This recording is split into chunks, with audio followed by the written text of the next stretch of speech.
안녕하십니까 여러분. 다시 주님의 기쁨 에게 오게 돼서 하나님께 감사와 영광을 돌립니다. 고난주간입니다.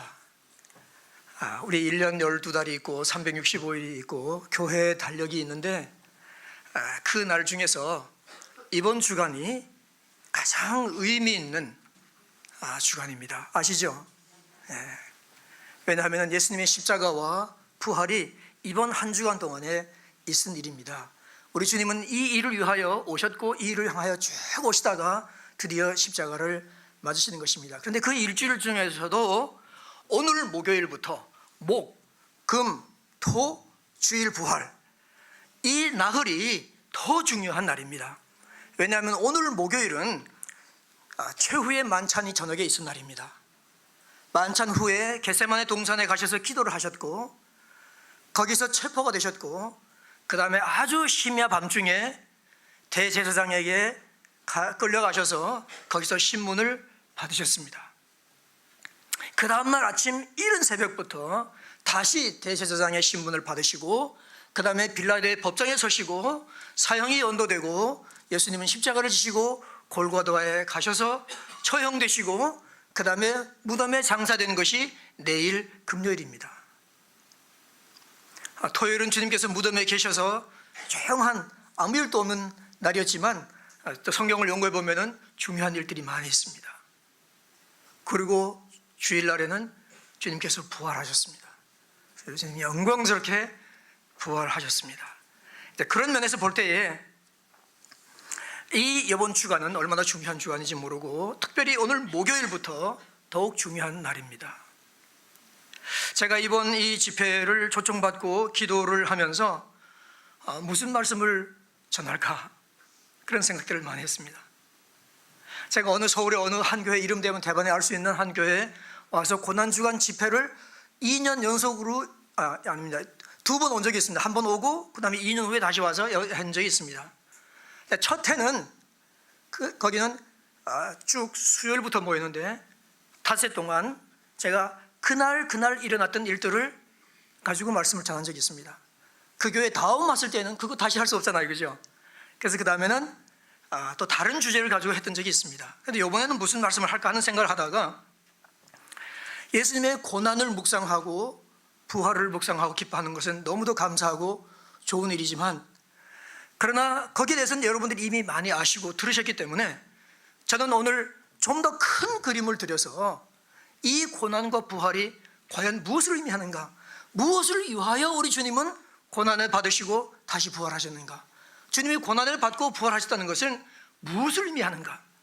따라서 그건 주님의 일이셨는데 그러면 그 주님의 고난과 부활이 내가 오늘 해야 하는 일과는 어떤 연관이 있는가 하는 데 대해서 말씀을 나눠야 되겠다는 생각을 해보게 됐습니다.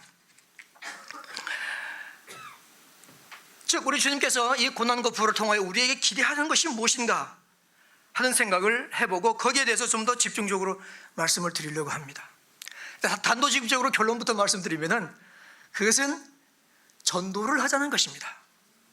주님께서 이 십자가와 부활로 이루신 이 놀라운 복음이라고 그러지 않습니까? 우리가 기쁜 소식이라고 그러잖아요, 그죠?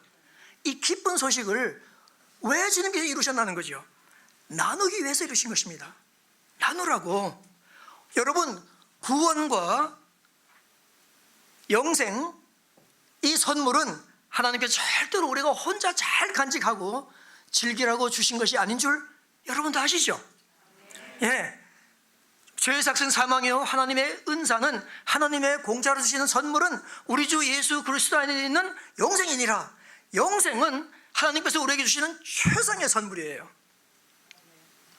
이 최상의 선물을 받게 되면, 좋은 선물을 받게 되면 사람에게 몇 가지 반응이 나타나는데 첫째는 감사합니다 하고 얘기하고 그 다음에는 그 선물을 사용을 합니다. 누가 스카프를 사줬다 그러면 어머니 어떻게 하시겠어요? 스카프를 두르고 다니셔야 되겠죠, 그죠? 누가 넥타이를 사주면요 그 다음 주 설교할 때는 넥타이를 메고 설교해야 돼요. 왜냐하면 그분은 뚫어지게 보거든요. 예. 딱 매면은 뭔가 하면은 이거 마음에 들고 좋은 거 감사하다는 얘기가 되는 거예요. 여러분도 크리스마스 때나 애들 생일 때 선물해 주잖아요, 그죠? 그런데 이 아들이 선물을 받고 엄마 감사합니다 하고는 서랍 속에 넣어놓고 1년 내내 한 번도 안 꺼내봐. 한 번도 안 꺼내 쓰는 거예요. 그럼 엄마가 어떻게 느끼겠어요? 저놈이 내 선물이 좀 부족했는가 보다. 예. 그런데 그 선물을 가지고 엄마가 이번에 의논해가지고 좀 돈 좀 써가지고 좀 좋은 선물 해줬어요. 그랬더니 애들 보고 크리스마스, 야 너희들 무슨 선물 받았냐? 그거 받았어? 야 그거밖에 못 받았냐? 내가 받은 거 한번 볼래? 하고 쫙 해가지고 막 설명을 해주면서 그냥 막 입에 거품이 나고 그냥 웃음이 터지면서 여기 가서 얘기하고 또 저쪽에 가서 얘기하고 저기 가서 얘기하고 저기 가서 얘기하고 막 얘기하고 다니니까 엄마가 어때요? 여보는 돈 좀 쓰기 잘했지? 얼마나 기뻐요, 그죠? 얼마나 기뻐요. 우리도 이 하나님으로부터 받은 영생의 선물, 공짜의 선물, 이 최고로 인생에 받을 수 있는 값으로 헤아릴 수 없는 이 선물을 받았으면 이걸 가지고 우리가 자랑을 하고 다녀야지. 이거 하지 않고 하나님 감사합니다 하고 계속 예배는 나오고 헌금도 하고 봉사도 하고 다 하는데 그거 자랑을 하지 않고 다니면 그거는 하나님한테 무슨 메시지를 전하게 되는 것인가 하면, 여러분 그 말씀 절대 안 하시지만 그러나 이렇게 해석해 볼 수 있잖아요.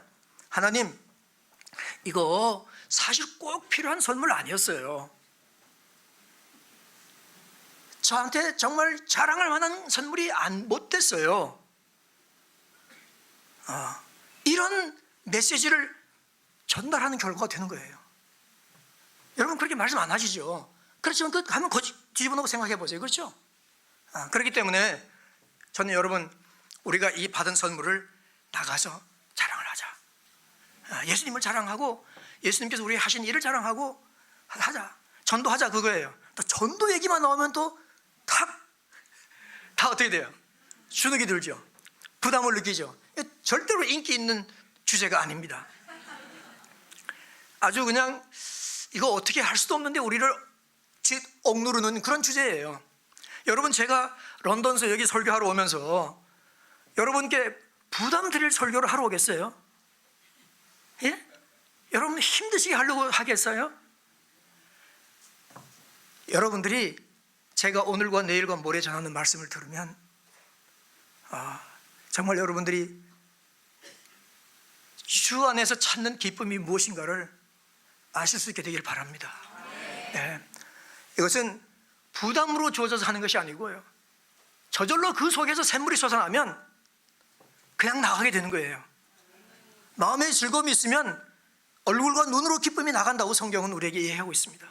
네. 많은 분들이 우리가 그 맛을 모르는 거예요. 그래서 내일 주로 거기에 대해서 말씀을 전하겠지만 오늘 여러분 전할 말씀은, 그렇다면 이 전도는 얼마나 왜 중요한가 하는 것을 여러분들에게 말씀을 드리려고 하는 것이에요. 왜냐하면 우리가 그 중요성을 알게 되면 전할 수 있는 사람이 되는 것이고, 또 특별히 고난과 부활을 맞춰서 볼 것 같으면 그렇구나, 고난과 부활은 주님께서 우리 보고 나가서 이것을 전하라고 고난과 부활을 받으신 거구나 하는 것을 알 수 있게 되기 때문에 그렇습니다. 여러분 사도행전 1장을 보면 예수님께서 부활하신 후에 제자들에게 나타나신 얘기가 나옵니다. 나타나셔서 40일 동안 한 10번 내지 11번 정도 나타나시면서 제자들에게 하나님 나라의 일을 말씀하시니라 그렇게 얘기했어요. 즉 예수님께서 부활하신 후에 제자들을 모아서 가르친 가르침의 주제는 하나님 나라에 대한 것이었습니다. 예수님께서 십자가에 못 박히기 전에 가르치신 말씀의 전체적인 주제도 하나님의 나라였습니다. 그렇죠? 그래서 예수님께서 첫 번째 하신 설교가 뭔가 하면은 회개하라, 하나님의 나라가 가까우느니라 하시면서 하나님의 나라가 어떠한 것인가를 수많은 천국 비유를 통해서 하나님의 나라의 것들을 가르쳐 주셨습니다. 그런데 이상한 것은 무엇인가 하면 십자가 전에도 하나님 나라를 가르치시고 부활 후에도 하나님의 나라를 가르치셨으면 적어도 제 생각 같아서는 여러분도 동의하실 거예요. 부활하신 후에 하나님 나라에 대해서 가르친 내용들을 다 기록을 하고, 왜냐하면 이건 돌아가시던 분이 살아나서 하신 말씀이니까 한 자도 빠뜨리면 안 되는 거예요. 다 기록하고, 그 다음에 성경에 여분이 있으면 십자가 전에 가르친 하나님의 나라의 일을 기록할 것 같은데, 이상하게도 예수님께서 하나님 나라에 대해서 말씀하신 40일 동안, 부활 후 40일 동안 제자들에게 10번 내지 11번 나타나셔서 말씀하셨던 하나님 나라의 일은 하나도 성경에 기록이 되지 않습니다. 그렇다면 정말 아무도 기록이 되지 않은가 하고 볼 것 같으면 한 가지 주제가 반복돼서 나오고 있습니다. 그 주제는 마태복음 28장, 그러므로 하늘과 땅의 모든 권세를 내게 주셨으니 그러므로 너희는 가서 모든 족속으로 제자를 삼아 아버지와 아들과 성령의 이름으로 세례를 주고 내가 너에게 분부한 모든 것을 가르쳐 지키게 하라. 마가복음 16장 15절 너희는 온 천하에 다니며 만민에게 복음을 전파하라. 누가복음 24장 말씀, 내일 아침 본문인데, 예수님의 고난과 부활로 이루신 이 복음의 메시지를 예루살렘부터 땅끝까지 전하는 증인이 되어라. 요한복음 20장 21절 아버지께서 나를 보내신 것 같이 나도 너희를 보내노라. 왜 보내요? 복음을 전하라고 보내노라. 오직 성령이 너희에게 임하시면 너희가 권능을 받고 예루살렘과 온 유다와 사마리아와 땅끝까지 이르러 내 증인이 되어야 하리라. 이 말씀은 5번이나 반복되어 기록되어 있어요. 여러분, 오병이어의 기적은 한 번 있은 사건을 4명의 성경 기자가 기록하여 성경에 4번 나와 있습니다. 그러나 이 지상명령에 대한 것을 연구해 보면 다른 때에 다른 장소에서 주신 말씀들이에요. 즉 성경 저자들이 이 성경을 기록하면서 이 말씀을 다른 건 다 내려놓고 안 적으면서 이 말씀만 적은 것이죠. 더 나아가서는 성령께서도 다른 말씀들은 제하게 하시고 이 말씀들은 반복하여 기록하게 했다는 것이죠. 여러분, 마태복음 보면 놀라운 사실이 있습니다. 그것은 뭔가 하면은 마태복음은 제일 길어서 28장이고요 1071절입니다 근데 그 중에 예수님께서 부활 후에 하신 것은 6절 나와 있는데 그 중에 지상명령 주신 3절만 나와 있어요. 어떻게 부활하신 후에 가르친 가르침을 3절밖에 얘기를 안 하시겠습니까? 근데 그 3절에 하신 말씀이 뭐예요? 너희가 모든 족속에 이르러서 이 말씀을 전하라는 지상의 명령을 우리에게 주신 것만 기록이 되는 것이죠. 놀라운 일입니다. 놀라운 일입니다. 왜 그럴까요? 이거는 성경에 5가지가 기록이 되어 있으면 학자들이 5파로 나눠서 싸워요. 어느 것이 제일 중요한지. 그러니까 이 문제에 관해서는 부활 후에 예수님께서 가르치신 것 중에 가장 중요한 것이 뭐냐 하는 데 대해서는 혼돈의 여지가 없게 하기 위하여 지상명령 전도, 선교, 즉 여기서부터 저기까지 복음을 전하라 하는 내용만 기록이 되어 있는 것입니다. 여러분, 그렇게 보면 전도, 선교가 얼마나 중요한지 아실 수 있겠죠? 뿐만 아니라 사도행전 1장에 보면은 이제 예수님께서 40일 후에 얘들아 나는 간다 그렇게 말씀하시죠. 가는데 내가 가면 아버지께서 약속하신 성령을 보내줄게 그렇게 말씀하십니다. 그러니까 제자들이 예수님, 그럼 주님께서 이스라엘 나라를 회복하실 때가 이때입니까? 즉 성령님 오실 때입니까? 우리는 예수님이 회복하신 줄 알았어요. 그래서 예수님께서 오병이어의 기적을 행하실 때, 그리고 권세 있게 가르치시고 수많은 병을 고치실 때, 그리고 우리가 주님께 고백하지 않습니까? 주는 그리스도이시여 살아계신 하나님의 아들입니다 하고 얘기했을 때 주님께서 그게 아니라 말씀하지 않으시고 그렇다 하고 받아들이지 않습니까? 그러니까 우리의 관심사는 예수님이 왕으로 오실 때 누가 오른쪽에 앉고 누가 왼쪽에 앉는가가 최고의 관심사였는데 예수님이 맥없이 십자가에 못 박혀 돌아가신 거예요. 꿈이 산산조각 난 것이죠. 제자들이 두려워서 다 숨어버렸어요. 그런데 길지 않은 사흘 후에 다시 살아오신 거 아닙니까? 이제야말로 진짜다. 그랬는데 또 40일 길지 않은 40일 후에 가신다고 하니까 가시는 건 어쩔 수 없지만 그럼 이스라엘의 회복은 어떻게 합니까? 지금 이 하나님의 선민 이스라엘이 이방인 로마 사람들 가운데 지금 총칼이 무서워가지고 지금 눌려 사는데 다윗의 자손 메시아가 오셔가지고 해방하고 이 땅에 엄청난 하나님의 왕국을 신설해야 되는데 예수님께서 그거 하실 줄 알고 우리가 왔는데 그거 안 하시고 그럼 가시는 거? 그러면 성령을 보내주시면 성령이 오셔서 그때 하실 겁니까? 이 질문은 무엇을 의미하는 것입니까? 제자들이 당시에 가장 중요한 관심사를 얘기하는 것입니다. 우리 주님께서 뭐라고 말씀하신가 하면은 때와 기한은 아버지께서 당신의 권한에 두셨으니 너희가 알 바니라. 이스라엘 나라의 회복이 중요한 것이긴 하지만 그러나 너의 관심사가 아니라는 것이에요. 그리고 그것이 성령을 보내주는 이유가 아니라는 것이에요. 그러면 그게 너의 가장 중요한 관심사냐? 그러면 내가 나의 가장 중요한 관심사가 뭔지 얘기해 주지. 성령이 오시면 너희가 권능을 받고 예루살렘과 온 유다와 사마리아와 땅끝까지 이르러 내 증인이 되는 것, 즉 전도하는 사람이 되는 것, 이것이 나의 최대 관심사라는 것이에요. 그리고 그것이 성령을 보내주는 목적이라는 것이에요. 여러분 성령 충만 받기를 다 원하시죠? 네, 성령 충만 받기를 원하셔가지고 뭘 하세요? 할렐루야. 예, 설교 맞춰도 되겠어요. 모든 분들이 뭐 방언하고 또 뭐 병 고치고 뭐 다 중요한 것이에요. 그러나 가장 근본적이고 첫 번째 되는 목적은, 그런 성령으로의 충만함을 주시는 이유는 너희로 하여금 권능이 있는 증인이 되게 하기 위하여 성령을 보내준 줄 여러분 아시기 바랍니다.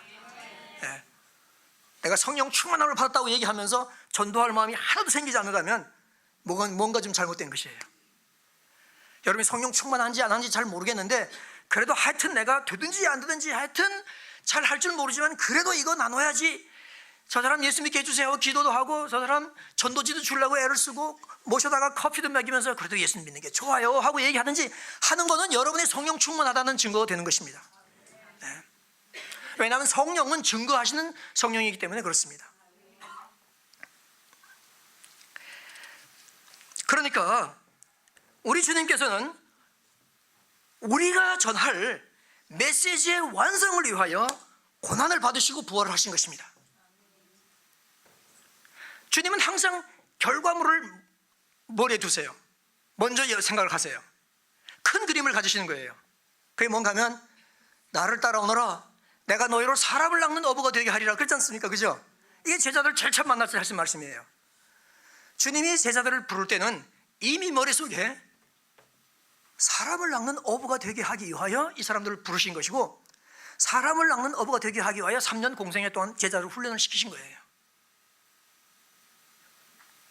그러니까 내가 사람을 잘 낚고 있는가, 적어도 낚으려는 마음이 내 마음속에 있는가 없는가는 내가 주님을 잘 따라가고 있는가 안 따라가고 있는가를 가늠해 볼 수 있는 것이 됩니까 안 됩니까? 그렇죠.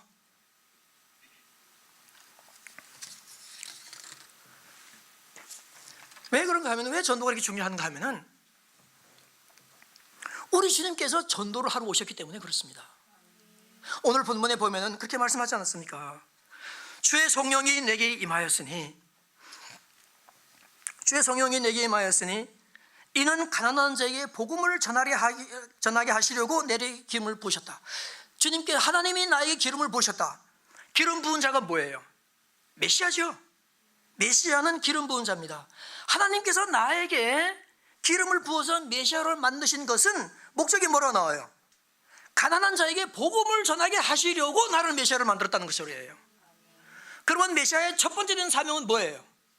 가난한 자에게 복음을 전하는 것이 메시아의 첫 번째 사명인 것입니다. 그럼 두 번째는 뭐라고 얘기하신가 하면은, 나를 보내서 포로된 자에게 자유를, 눈먼 자에게 다시 보게 함을 전파하며 눌린 자를 자유롭게 하고 주의 은혜의 해를 전파하게 하려 함이라. 이것은 제가 제목을 복음을 전하러 오신 예수님 그렇게 붙였지만 좀 더 쉽게 하려고 또 다른 말로 붙이면 뭐라고 할 수 있는가 하면은 예수님의 청사진이에요. 이거 지금 예수님께서 공생애 시작하시면서 당신의 마을 나사렛 회당에서 이사야서 61장을 펴서가지고 읽으시는 거예요. 그렇죠? 무슨 말씀인가 하면은 내가 이 일을 하러 왔고 내가 이제부터 가난한 자에게 복음을, 눈먼 자에게 눈뜨게 함을, 눌린 자에게 갇힌 자에게 자유를 주게 하기 위하여 내가 이 땅에 왔다는 것이에요. 이 짧은 말씀 속에 반복되는 한 단어가 있는데, 3번 반복되는 한 단어가 있는데 뭐예요? 전파하며 전한다는 것이죠. 전한다. 우리 주님은 뭐 하러 오셨다고요? 전하러 오신 것이에요. 하나님께서 전하라고 예수님께서 성령의 기름을 부으신 것이고, 전하라고 그분을 메시아로 만드신 것이에요. 아멘. 우리 이건 놓치면 안 됩니다. 이거 놓치면 안 됩니다. 그래서 주님께서는 이 땅에 오셔서 전도를 하셨어요. 주님께서 먼저 기도하시고 제자들이 주님 기도를 좀 가르쳐 주세요. 그래서 기도를 가르쳐 주신 것과 마찬가지로 주님이 너희들 먼저 전도해라, 전도해, 이렇게 말씀 안 하셨어요. 절대로. 주님이 먼저 전도하셨어요. 우리가 잘 아는 마가복음 1장 35절의 말씀은 예수님께서 오히려 새벽 미명에 나가서 산에서 혼자서 기도하시더라. 그래서 이제 우리 한국교회의 이 새벽기도가 이 마가복음 1장 35절에서 온 거예요. 물론 뭐 시편에 내가 새벽을 깨우리로다 해서 오시긴 하지만, 그리고 나서 마가복음 1장에 보면은 제자들이 아마 일어나서 보니까 예수님이 없어지시는가 봐요. 예수님이 어디 가셨는가 찾는데, 드디어 찾았어요. 예수님이 저쪽에서 혼자서 기도를 하시는 거예요. 그래서 아마 좀 기다렸다가 예수님이 고개를 딱 드시니까 제자들이 가서 그렇게 얘기했을 거예요. 이게 마가복음 1장 38절 39절 말씀에 나오는 거예요. 뭐라고 말씀입니까? 선생님 여기 계셨군요. 어젯밤에 그러니까 어제 병 고치는 거 주님께서 가르치는 거 들은 사람들 밤에 하나도 안 가고 다 저기 그냥 있습니다. 빨리 가서 다시 가르치시죠. 그렇게 얘기했습니다. 주님께서 뭐라고 말씀하신지 아세요? 뭐라고 말씀하시는가 하면은, 자, 마가복음 1장 38절 39절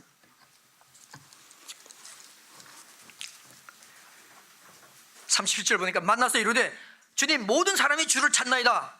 주님께서 대답하시되 우리가 다른 가까운 마을로 가자. 내가 거기서도 전도하리니 내가 이를 위하여 왔노라 하시고, 이 온 갈릴리에 다니시며 그들의 회당에서 전도하시고 또 귀신들을 내어 쫓으셨더라. 무슨 말씀이에요? 무슨 말씀이에요? 주님께서 말씀하시는 것은 뭔가 하면은, 어제 들은 사람들은 오늘 또 들어야 되지만, 그러나 아직까지 한 번도 들어보지 못하고 보지도 못한 사람들이 저쪽 마을에 또 있기 때문에 나는 저쪽에 가서 그 사람들을, 새로운 사람들, 들어보지 못한 사람들에게 하나님의 나라의 능력과 복음을 전하려고 하노라. 그 말씀하시는 것이에요. 그러면서 온 갈릴리에 두루 다니셨고 거기서 복음을 전했다고 성경은 기록하고 있습니다. 여러분, 예수님은 어디를 다니실 필요가 없습니다. 그때는요, 기차도 자동차도 자전거도 없었을 때예요. 예수님은 전부 다 발품을 파신 거예요. 여러분, 이스라엘 나라 가보셨어요? 젖과 꿀이 흐린 땅입니까? 얼마나 삭막한 광야의 땅입니까? 예. 거기를 주님께서는 발로 걸어 다니셨어요. 모든 성과 모든 촌에 돌아다니시면서 가르쳤다고 마태는 마가복음 9장 35절 38절에 기록을 하고 있습니다.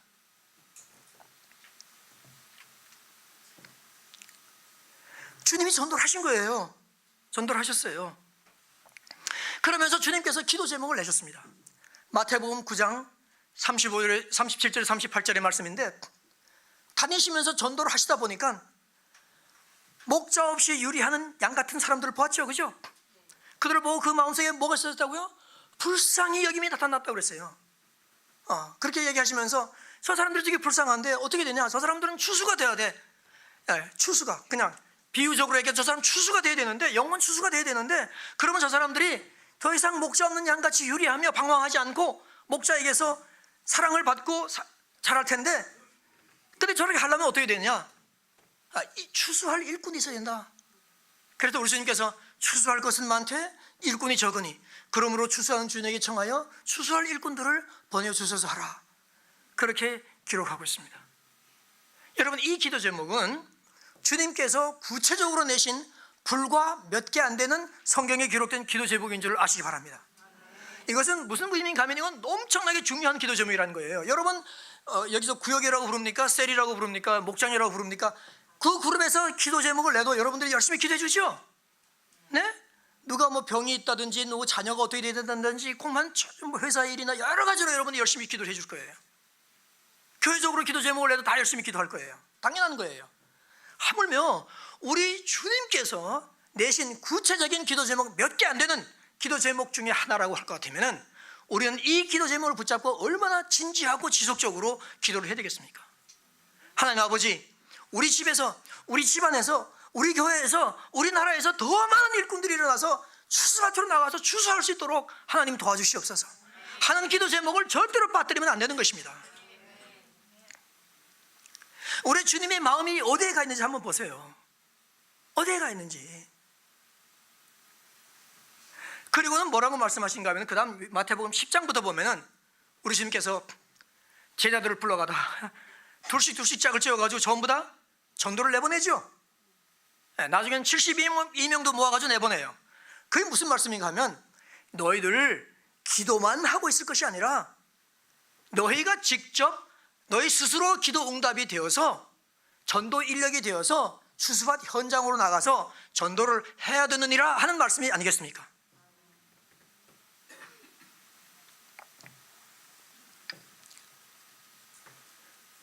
여러분, 예수님께서 전도하는 걸 한번 생각해 보세요. 이 전도는 전도하고 선교하라는 얘기는 전도하고 선교는 다를 바가 없습니다. 똑같은 것입니다. 마치 축구하고 스포츠하고 틀리지 않은 것과 마찬가지입니다. 이것은 그냥 지성명령이나 전도하라고 줬기 때문에 하는 것이 아니고 성경 전체를 흐르는, 신약 성경 전체를 흐르는, 통과하는, 관료하는 그런 핵심 주제인 줄 여러분 절대로 놓치면 안 됩니다. 안 됩니다. 아까 제가 말씀드렸죠. 제일 처음 제자들을 봤을 때 뭐라고 그랬다고요? 나를 따라오너라. 내가 너희로 사람을 낚는 어부가 되게 하리라. 우리 주님은 제자들과 여러분과 저를 사람을 낚는 어부가 되게 하려고 부르신 거예요. 예? 사람을 낚는 어부가 되게 하려고. 근데 거기서 끝나지 않고 중간쯤 오다가는요, 이 수많은 사람들 중에서 밤새도록 기도하시고 12명을 따로 뽑았어요. 이것이 마가복음 3장 14절 말씀인데 한번 펴보세요. 마가복음 3장 14절 말씀을 볼 것 같으면은 거기서 예수님께서 제자들을 특별히 12 사도를 뽑은 이유를 설명하고 있습니다.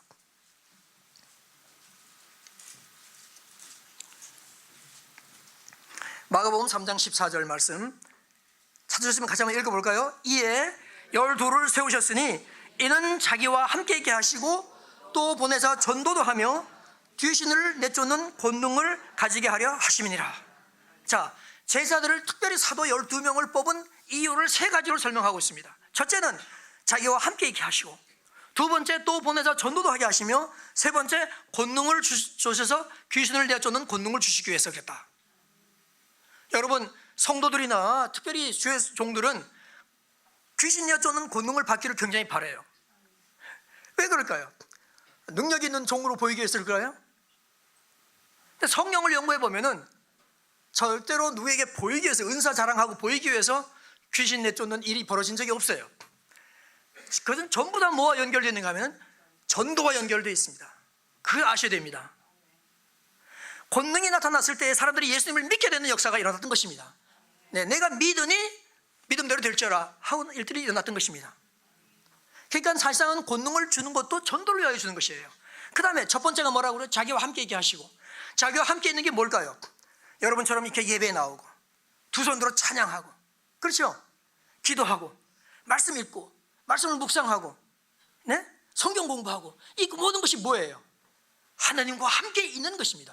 이거 필요해요, 안 필요해요? 엄청나게 필요한 것입니다. 이거 해야 됩니다. 여러분들 열심히 하고 계시죠? 계속 하셔야 되고요. 그런데 그 다음번에 뭐라고요? 또 보내서 전도도 하게, 또 보내서 전도도 하게 하시려고. 그러니까 왜 자기와 함께 있으면서 우리가 성령 충만, 기도 충만, 말씀 충만 받느냐 이거죠. 우리만 충만하라고? 아닙니다. 그렇게 해가지고 또 전도도 하게 하는 능력을 주시기 위해서 그렇게 하신 것입니다. 아시겠죠? 그러니까 첫 번째 목적이나 세 번째 목적이 다 뭐와 연결되는가 하면은 또 보내서 전도도 하게 하는 것과 연결이 되어 있는 것이에요. 네. 제가 전도하는 사람이 선교사라서 전 이게 얘기하는 게 절대 아니에요. 저는 정말 성경이 뭘 얘기하는가를 사람 될 수 있는 대로 편견 없이 정확하게 보려고 노력을 하는 거예요. 그렇게 하면서 성경을 볼 때 하나님께서 이런 것들을 저에게 보여주시는 거예요. 다 말씀 속에 들어있는 거예요. 예. 그냥 억지로 성교가 중요하다고, 전도가 중요하다고 만들어 붙이는 것이 아니에요. 예. 첫 번째 그랬죠. 중간에 그랬죠. 그 다음 맨 마지막은, 주님께서 맨 마지막 하실 때 무슨 말씀했어요? 아까 이미 말씀드렸지만 너희는 온 천에 다니며 복음을 전파하라. 그 말씀을 제자들에게 했잖아요. 왜? 이제 3년 동안 사람 많은 업으로 만들었으니까 이제는 너희가 여기가 있는 예루살렘부터 저기 땅 끝까지 이르러서 내가 지금 십자가와 부활로 완성한 이 복음은 그냥 완성해가지고 딱 묶어서 박물관에 넣어주는 것이 아니라 이 메시지는 전파되어야 되는 메시지이기 때문에 너희가 나가서 이 메시지를 전파하라고 얘기하는 것입니다. 하나님은 인간 도구가 필요하세요. 전도하려면은. 여러분, 성령께서 혼자 전도하십니까? 성령께서 혼자 전도하시면 얼마나 쉽겠어요? 금방 세계가 다 변하죠. 그러니까 절대로 하나님은 성령 혼자서 세계를 복음화 안 시키시는 것이에요. 전도를 안 하시는 것이에요. 제일 좋은 예가 뭔가 하면은 사도행전 10장에 보면은 고넬료하고 이방인 불신자 고넬료하고 성령하고 직접 통화가 가능했어요. 그렇죠?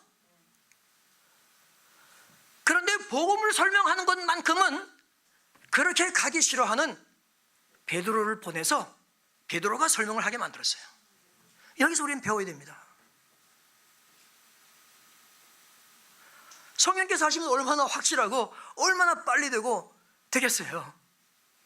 그러나 그것이 하나님의 방법이 아니에요. 너희가 이 복음을 가지고 구원의 영생 선물을 받았으니 너희가 이것을 옆에 사람으로 나누어 주는 것으로 점점 나가는 것이, 이것이 하나님의 세계 복음화 전략이고 방법이라고요. 하나님은 천사도 동원해서 안 하세요.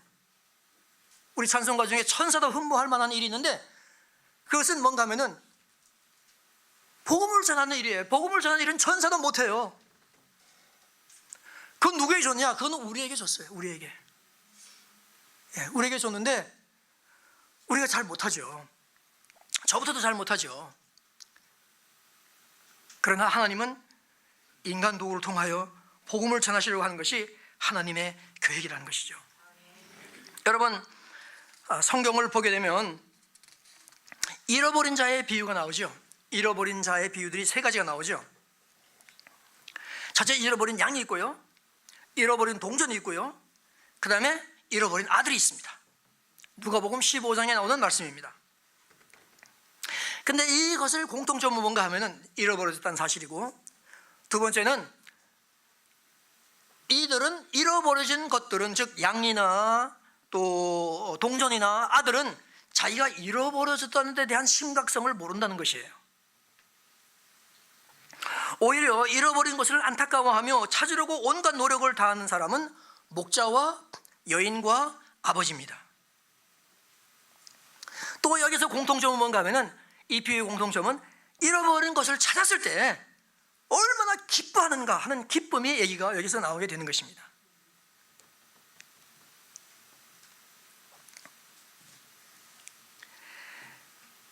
아홉 양 잃어버리고 한 양 찾은 것 같은 비유를 마태복음 18장 14절에서 말씀하신 이후에 뭐라고 예수님께서 말씀하신가 하면은, 이와 같이 이 작은 자 중에 하나라도 잃어버리는 것은 하늘에 계신 너의 아버지의 뜻이 아니니라.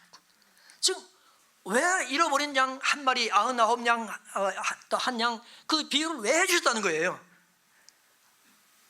너희 중에 하나라도 잃어버리는 것이 하늘에 계신 너의 아버지의 뜻이 아니라는 것을 설명해 주기 위해서 그 비유를 하신 거예요.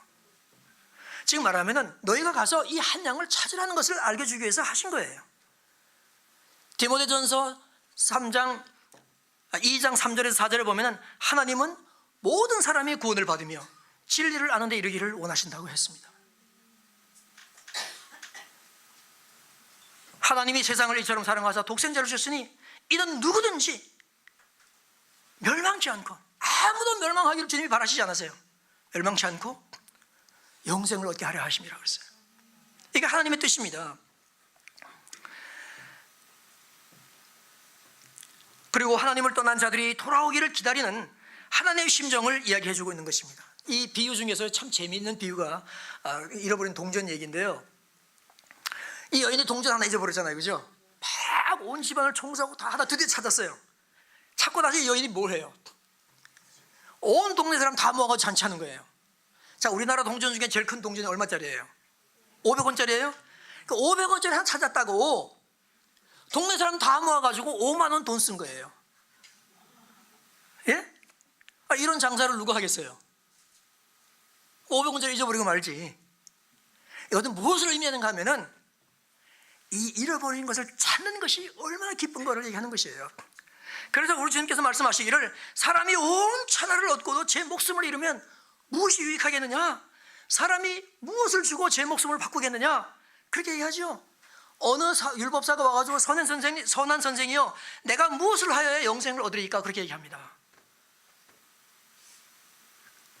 이 질문은요, 인생에서 가장 중요한 질문이고요, 반드시 해답을 얻어야 되는 질문입니다.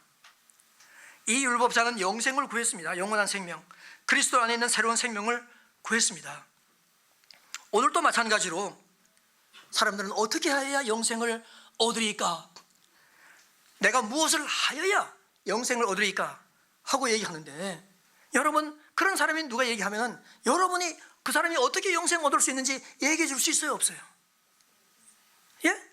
있어요. 왜냐하면 여러분이 영생을 가지고 있기 때문에, 가지고 있다면 이거다 하고 보여줄 수 있는 거예요.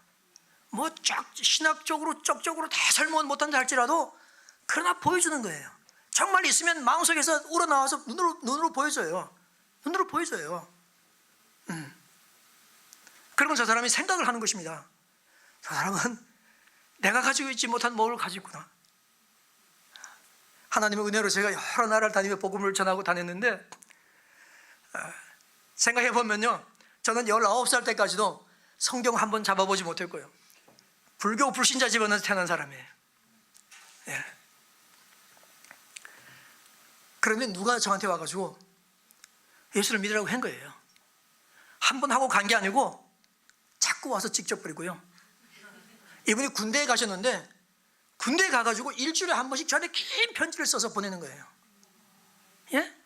제가 둘러스 단장 임명받고 제가 로스앤젤레스에 이분을 일부러 찾아갔어요. 그분이, 제 선배님이, 제 목사 여기 오지 마, 우리 교회는 너무너무 작아가지고 큰 교회 가서 이제 둘러스 기도도 해달라고 그러고 헌금도 해달라고 그래야지, 우리 교회는 오지 마. 그리고 갈 수 있는 날이 수요일밖에 없어요. 수요일 저녁. 수요일 저녁엔 더 적게 모여. 그러나 그래서 제가 그게 아니고요, 제가 선배님 교회 반드시 가야 됩니다. 예, 내가 선배님 교회 가서 함께 신앙생활하는 분들한테, 이분이 그냥 조그만 서점 운영하고 있는 분이지만 이분이 얼마나 훌륭한 분인지, 얼마나 하나님한테 쓰임을 받은 사람인지 내가 얘기해야 됩니다.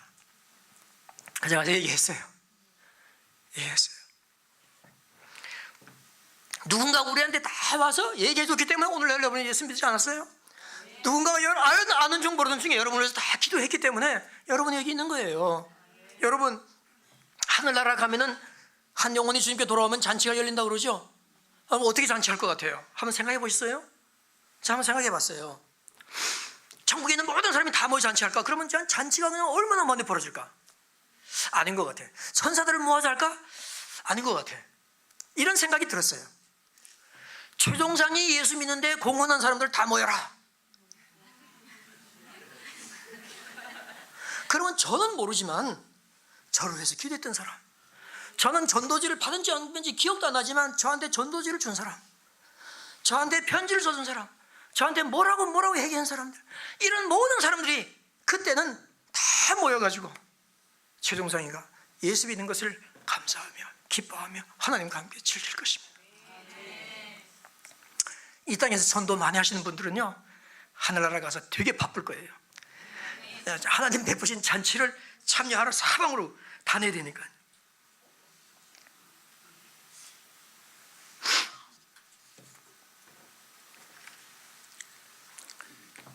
그런데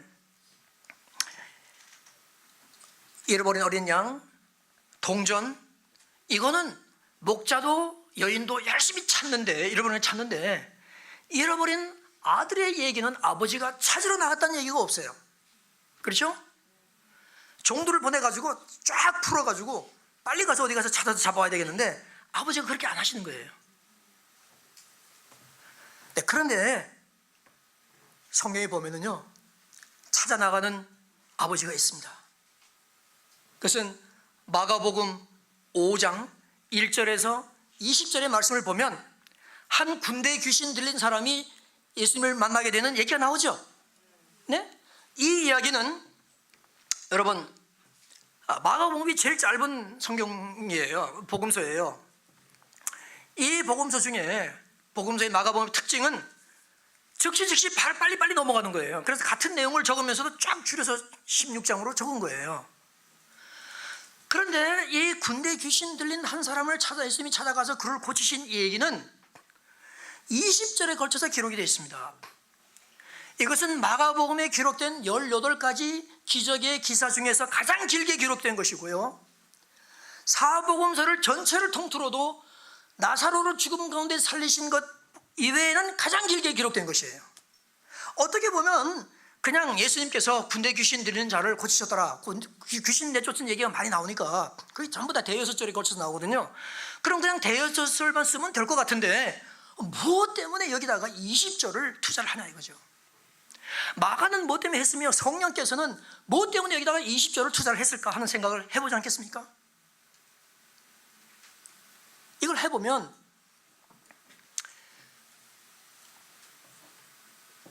이 비유의 얘기에서 이 기적의 기사에서 엄청난 중요한 세 가지 메시지를 발견하실 수 있기 때문에 그렇습니다. 첫째는 우리 하나님은 우리가 지금 어떤 상황에 있는지 다 아신다는 거예요.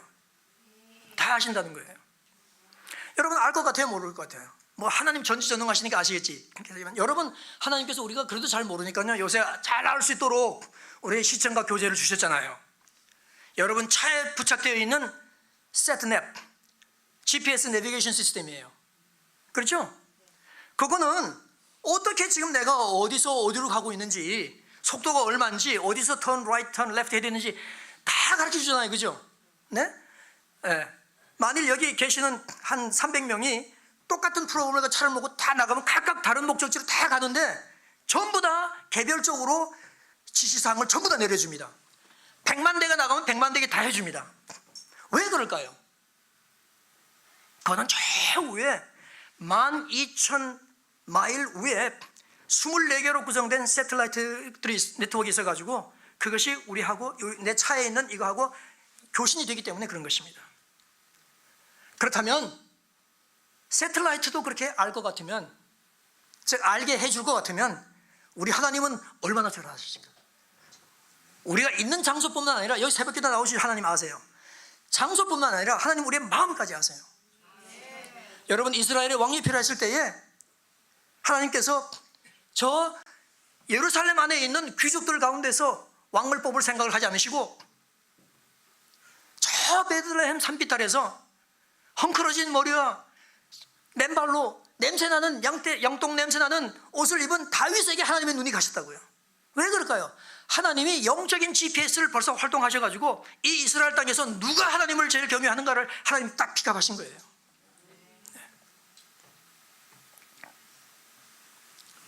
하나님은 생각까지 아시는 분이에요. 그렇게 그 메시지가 하나 있어요. 시간이 없어서 다 말씀 못 드리지만, 두 번째는 뭔가 하면은 한 영혼이 얼마나 소중한가를 우리 주님께서 말씀하시는 겁니다. 자, 이 마가복음 5장에 나오는 귀신 들린 사람 고치는 얘기를 다 읽으려면요, 제대로 이해하려면은 3장, 4장, 5장을 다 읽어야 돼요. 그런데 3장 7절에 보면, 여러분 한번 펴보세요. 마가복음 3장 7절. 자, 여러분 보시면서 뭘 보는가 하면은 지금 예수님의 말씀을 듣는 청중의 크기가 얼마나 되는가를 봐야 됩니다. 청중의 크기. 첫째, 예수님께서 제자들과 함께 바다로 물러가시니 갈릴리에서 큰 무리가 따랐어요. 그죠? 무리죠? 그 다음에 20절. 집에 들어가시니 무리가 다시 모임으로 식사할 겨를도 없는지라. 32절. 무리가 예수를 둘러 앉았다가, 그렇죠? 그 다음에 4장 1절. 예수께서 다시 바닷가에서 가르치시니 큰 무리가 모여들거늘 35절, 4장 35절, 그날 저물 때에 제자들에게 이르시되 우리가 저편으로 건너가자 하시니 그들이 무리를 떠나 예수를 배에 계신 그대로 모시고 저쪽으로 갔다. 그 다음 5장 1절, 예수께서 그래서 바다 거쪽에 도착했죠. 5장 2절, 배에서 나오심에 더러운 귀신 들린 사람 하나가 나와서 예수님을 만나니라 그랬죠. 그렇죠. 그 다음 거기서 그 병자 고쳐주고 다시 돌아오니까 어딘가 하면은 5장 21절 말씀이에요. 예수께서 배를 타시고 다시 바다 맞은편으로 건너가시니 큰 무리가 그에게 모여들거늘. 자, 무슨 말씀인가 하면 여기 갈릴리 호수 큰 바다가 있죠, 그죠? 예수님께서 이쪽에서 가르치실 때는 무리가 여기서 모여드는 거예요. 예수님께서 얘들아 저쪽으로 건너가자. 그래서 저쪽으로 가보니까 한 사람밖에 없어요. 그렇죠? 그리고 예수님께서 여기서 하신 일이라고는, 그리고 다시 배 타고 돌아오신 거예요. 하신 일이라고는 뭐예요? 귀신 들린 사람 하나 고치고 돼지 2,000마리 익사시키고 한 거는 하늘이 없는 거예요. 이거 뭘 의미하는 겁니까? 예수님은 수많은 무리를 여기 놔두고도, 수많은 아홉 마리의 양을 여기 놔두고도 한 잃어버린 양을 찾아서 나가는, 한 잃어버린 아들을 찾아서 나가는 아버지의 심령이 거기에 있는 것입니다. 아버지 심령이 있는 것이에요. 그래가지고 나중에 이 사람이 고침을 받았잖아요. 고침을 받고는 예수님 보고, 예수님 저 사람들처럼 저도 좀 예수님 따라가게 해주세요. 그러니까 예수님이 너는 따라오지 말고 너는 집에 가서 내 권속들한테 주께서 어떻게 큰 일을 행하셨는가를 얘기하라. 그렇게 얘기하죠. 그러니까 이분이 가서 그렇게 하고는 그 다음에 5장 20절 보면은 한번 폈으니까 한번 보세요. 5장 20절. 그가 가서 예수께서 자기에게 어떻게 큰 일을 행하셨는지를 데가볼리에 전파하니 모든 사람이 놀랍게 여기더라. 데가볼리에 전파했다. 데가볼리는 서울 뭐 이런 도시가 아니에요.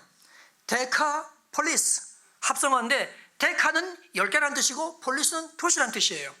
10도시를 휘집고 다니며 전도하는 전도자가 됐다는 것입니다. 옛날에는 아무도 이 사람을 쇠고랑으로 잡아낼 수가 없었어요. 그렇죠? 그러나 이제는 아무도 이 사람의 입을 틀어막을 수가 없는 겁니다. 왜? 가는 곳마다 내가 원래부터 이런 사람인 줄 압니까? 내가 이런 사람이었는데 예수라는 분이 오셔가지고 나를 고쳐가지고 이렇게 돼가지고 이거 지금 자랑을 하고 다녀요, 안 하고 다녀요? 네? 자전거도 없을 때에 10개 도시를 다니는 거예요. 이 10개 도시는 지금도 시리아, 요르단, 이스라엘에 나눠져 있는 넓은 지역입니다. 이 지역을 다니면서, 뛰어다니면서 10도시를 다니면서 복음을 전파하는 놀라운 사람이 됐으며, 나중에 마가복음 7장에 갈 것 같으면 예수님께서 드디어 데가볼리에 입성하시는데 그때 수많은 사람들이 병자들 데리고 예수님께 왔습니다. 왜 왔을까요? 저 사람이 얘기하던 그 기적을 베푸는 분이 이분이냐? 하고 다 모이던 거죠. 한 영혼의 소중함 뿐만 아니라 한 영혼의 가능성을 우리 주님께서는 보시고 그 사람을 찾아가신 거예요. 이 사람이, 이 지금은 인생 가운데 가장 비참한 삶을 사는 사람이지만은, 그러나 이 사람이 하나님이 누구신지, 내가 누군지 하나님의 은혜의 복음을 체험하게 될 것 같으면 이 사람은 또 다른 사람이 되어서 10도시를 휘집고 다니는 전도자가 될 것이다 하는 것을 주님께서 아셨기 때문에 다른 무리를, 수많은 무리를 놔두시고 주님은 이 한 영혼을 보고 그쪽으로 건너가셨던 것입니다. 할렐루야. 여러분도 한 영혼을 보고 갈 수 있어야 돼요. 예. 여러분, 1982년 2월 달에 제가 스리랑카에서 복음을 전할 때에 뉴아라엘리아라는 곳에 가서 이제 복음을 전했는데, 길거리에 한 20-30명 모여서 제가 전하는 말씀을 들었어요. 그 중에 한 명이 백인이었어요. 영국 사람인데 히피야, 히피. 옷도 헐렁헐렁하고 있고 히피인데, 그 사람이 딱 듣더니 나중에 이렇게 손을 들고 예수를 믿겠다는 거예요. 그래서 예수 믿고 어디 갈 데가 없으니까 우리가 있는 데 와서 이제 먹고 자고 아침에 일어나서 성경 공부 같이 하고 기도하고 또 우리 전도 같이 다니고 이제 그렇게 했어요. 그리고는 뭐 그때는 이메일도 없고 뭐 아무것도 없으니까 우리 천국에서 보자 하고 헤어졌어요.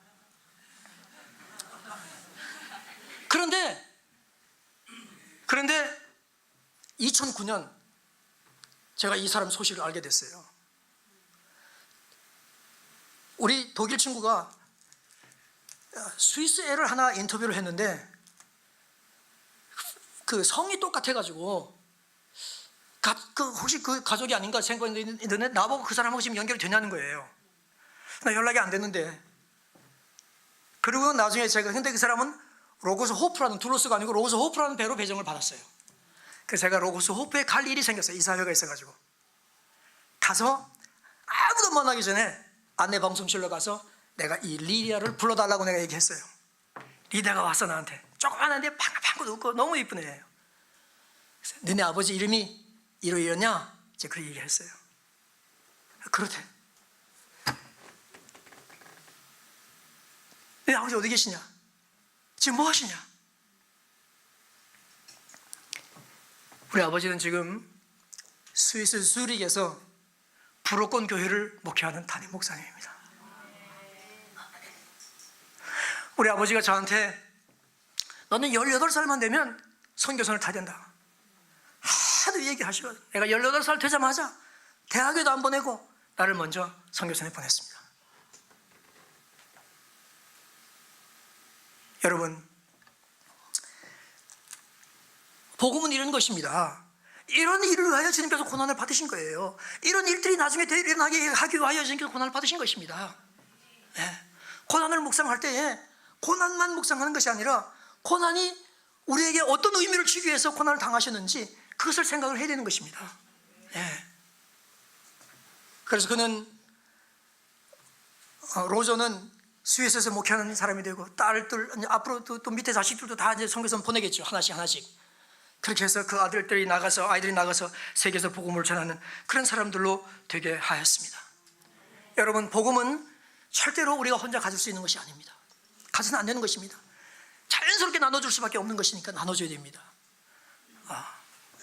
그러나 여러분, 전도에 쓰임받지 못할 성도는 아무도 없습니다. 내일 여기서 말씀드릴게요. 전도에 쓰임받지 못할 성도가 없고 전도에 대해서 오해가 많기 때문에 그렇습니다. 전도는 절대로 교회 성장 프로그램이 아니에요. 전도하면 교회 성장하겠지만 성장하기 위해서 전도하는 것이 아니에요. 큰 교회 목사님이, 작은 교회 목사님이 전도하자 그러면 우리 목사님 대형 교회를 꿈꾸시는가 보다 그렇게 얘기하고, 큰 교회 목사님이 전도하자 그러면 목사님 좀 그만하세요. 다른 작은 교회도 살아야 되지 않겠어요? 그렇게 얘기하는 거예요. 그게 아니에요. 뭐 어느 정도 크면 전도하지 말라는 얘기예요. 정 그러면은 작은 다른 교회 전도지 들고 다니면서 전도를 그 교회다 해주지요. 전도는 해야 되는 것입니다. 여러분, 우리 주님께서 우리에게 놀라운 선물을 주셨습니다. 천하를 주고도 바꿀 수 없는 선물을 주셨습니다. 그렇다면 우리는 이것을 더 이상 우리 속에다 넣어놓지만 말고 이것을 나눠야 되는데, 내일은 거기에 대해서 좀 말씀을 드리고, 씨 뿌린 자가 있고 거둔 자가 있는데 오해 중에 하나가 하나님은 추수하는 사람을 칭찬하실 것이다 생각하는데, 추수가 중요하긴 하지만 추수보다 더 중요한 것은 씨를 뿌려야 추수가 되죠. 내일 거기에 대해서 말씀드릴 거고요. 그 다음 토요일 아침에는 전도가, 우리가 지금 말로 하는 전도를 하기 힘들어 하잖아요, 그죠? 다른 전도가 있는데 모르시죠? 보여주는 전도예요. 보여주는 전도. 삶으로 살아내는 전도. 이거는 토요일 아침 말씀드리겠습니다. 기도하겠습니다. 하나님 아버지, 우리를 위해서 정말로 이 귀한 십자가, 고난의 십자가 지신 것을 감사합니다. 정말 이것을 위해서 주님은 오셨고, 내가 잃어버린 양을 찾아 구원하러 왔다 했고, 주님은 자기 목숨을 많은 사람의 대속물로 주려고 이 땅에 오셨다고 말씀했고, 그렇기 때문에 십자가를 지시고 돌아가셨습니다. 주님 감사합니다. 그 주님의 피와 희생과 고생으로 저희들의 죄가 씻음을 받고 우리가 하나님의 자녀가 될 수 있는 놀라운 특권을 주신 것을 감사합니다. 로마서 4장 25절 말씀처럼 우리를 의롭다 하기 위하여 주님께서 다시 살아나시다 하였사오니 주님 감사합니다. 우리 하나님이 어떤 분이시고 어떤 성품을 가진 분이신지, 그리고 십자가와 부활로 무엇을 이루시는지 우리가 알고 우리가 먼저 그것을 믿어 예수님을 믿는 사람들이 되었을진데, 주님 우리 주변에 이것을 모르는 수많은 사람들이 우리나라에 있사오니 또 세계 도처에 있사오니 아버지 하나님, 이들에게 복음을 전해주는 일로 쓰임을 받을 수 있도록 아버지 하나님 인도하여 주시옵소서. 주님, 우리 주님 기쁨의 교회 성도님들이 이 진리를 알고 이 원리를 알아서 기쁨 충만한 삶을 살아가는 놀라운 분들 되도록 인도하여 주시옵소서. 예수님의 이름으로 기도하였습니다. 아멘.